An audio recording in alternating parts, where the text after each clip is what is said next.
Samson, run fast. Your name is Samson? Or you came with him? You are what? Can I pray with you? I'm wondering why he's standing with you, because you are the one I'm talking to. You are the one I saw in the spirit realm. Who is Helen? Huh? My wife. Her name is Helen.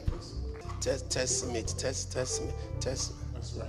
But test me. That's where I'm coming from. You came from Testament. London. Let me pray for you, sir. Let me pray for you. You struggle too much. It has to end today. Your struggle has to end.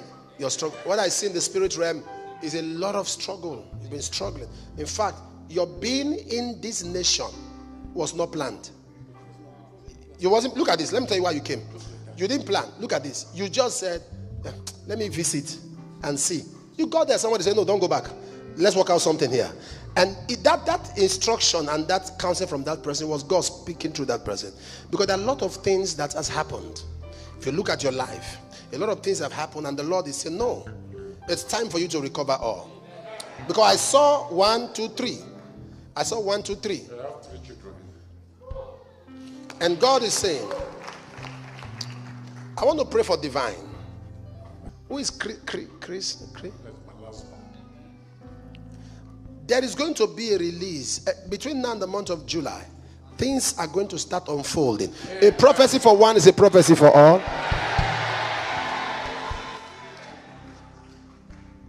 A prophecy for one is a prophecy for all. As I'm speaking to him, I'm speaking to your life. In the name of Jesus, sir, God said to tell you, it's your season of restoration.